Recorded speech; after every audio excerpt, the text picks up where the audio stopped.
тест руу ороод domain нэргээ тохируулцгаая.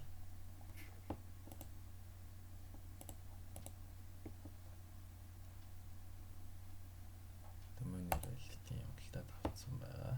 Өөрийнхөө domain-ыг manage хийх рүү ороод янзлах эцэслэг барыг.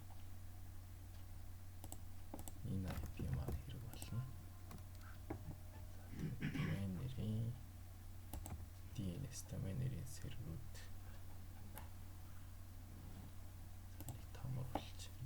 domain нэрийн удирдлага гэж байна. DNS management гэдэг.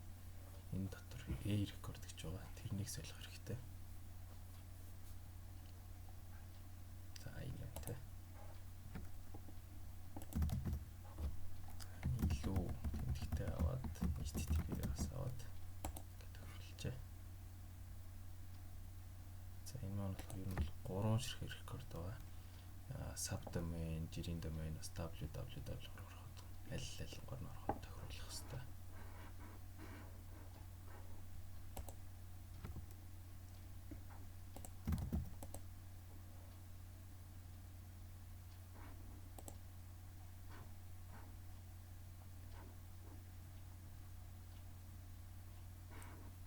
Active domain нэр панел нь жоохон удаа учраас тэргатай гэдэг.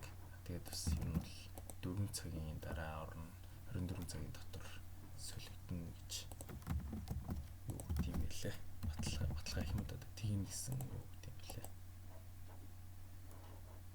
Цагийн баримжаа.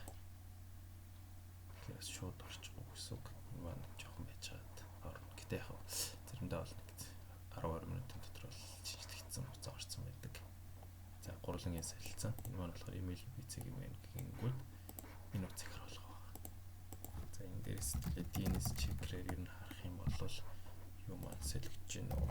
Өөрчлөгдсөн байна уу гэдгийг шалгаж болдог. За одоогийн байдлаар энэ 150 та IP өгч байна. Тэр нь бол хуучин байгаа. 322-тай гэж нэр өгөхтэй байгаа. Тэгэхээр хэдэн минутын дараа шалгахад болцсон байх хэвээр.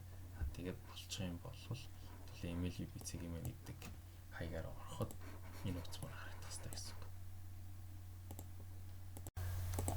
За юугаа үтсчээ. Record нь болсон байна уу? 3-таа болоод өөрчлөгдсөн байна гэсэн үг. За одоо веб маань одоо энийг харуулдаг болцоо гэсэн. Цаараа бол юм байгаа. Одоо бол энэ вебийнхаа юмыг янзлахад болно гэсэн үг.